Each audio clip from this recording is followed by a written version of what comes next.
once again, I'm thankful to you guys. You have given us more time, extra time rather, for this exhausting activity.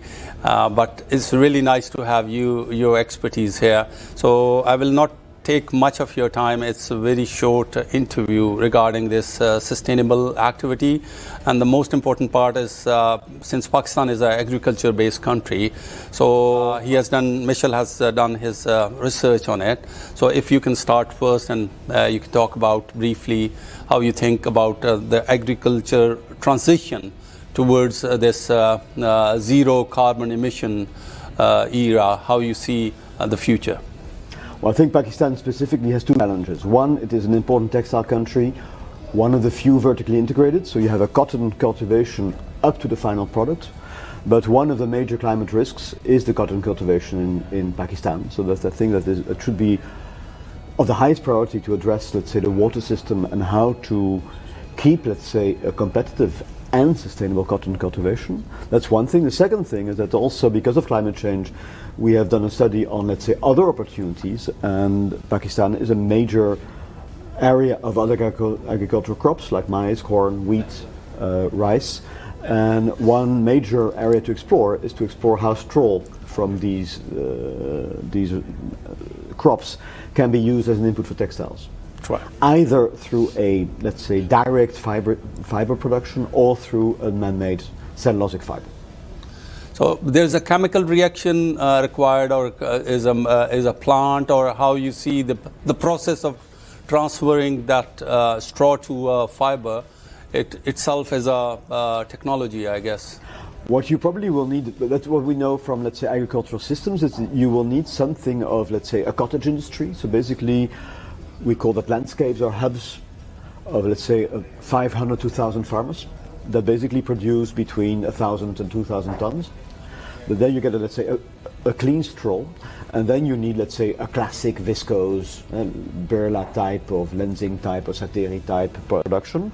And of course, in view of the fiber mix in Pakistan, I think that viscose type fibers could very well feed into the knitting and the weaving industry as you have. Yeah, already using viscose and cotton mixing. Yeah, and of course, what's also interesting, you can always blend plant and plant. So you can blend viscose and cotton, because then you have something recyclable in the viscose type or mechanically as well. Yeah.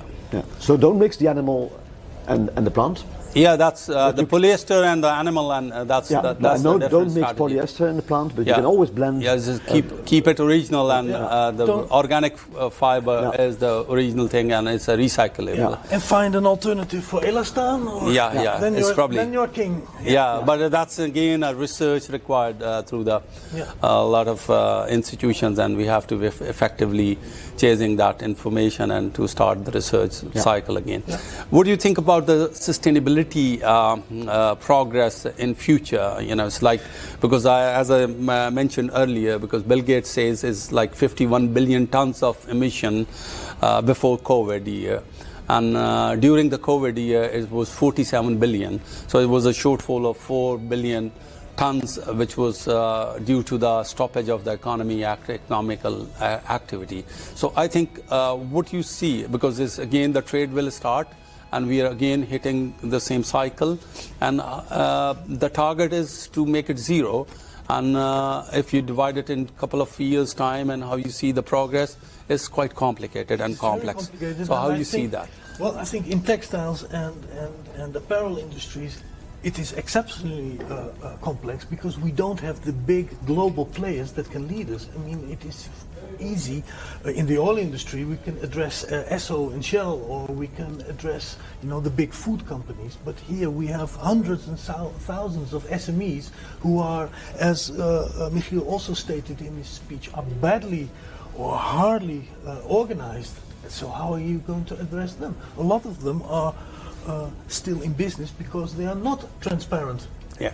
So, we say in Holland it's about talking about a Christmas with the turkey. I mean, the turkey knows he's going to not survive Christmas. So that's a very hard.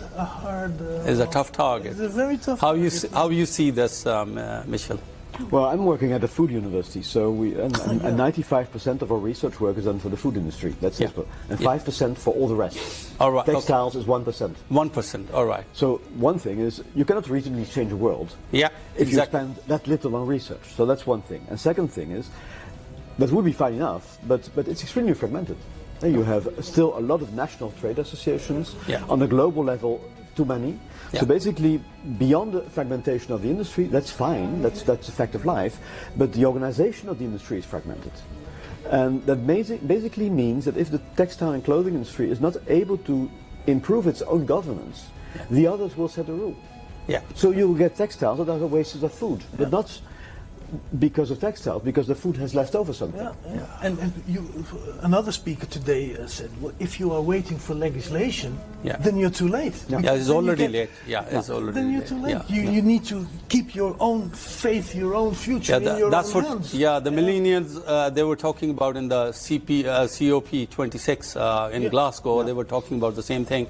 You know, so on the political side, people saying they are claiming big things, and actually they are not supposed to do anything. Companies ask for legislation, they are just because they think that because of legislation there will be this, this level playing field. That's what they ask for. So they tell us as Modint, tell us what to do in a legislation, and then everyone knows what to do, and everyone is playing on the same level, on the same playing field. But what that legislation will be, you're not influencing it. If you're not well organized with politicians, with NGOs, with international business communities, you need to really organize yourself. That's what we saw in Pakistan too in our project. Yes, exactly. So I think this is one of the opportunity to highlight these issues and keep brainstorming on the topic so that we can go to the conclusion and we can share the knowledge, especially back in Pakistan with our manufacturers on the platform of PREGMEA. So once again, thank you for your time, and it's really nice talking to you. And good luck, and I hope to see everybody back in Lahore again. Definitely. All right. Okay. Thank you so much.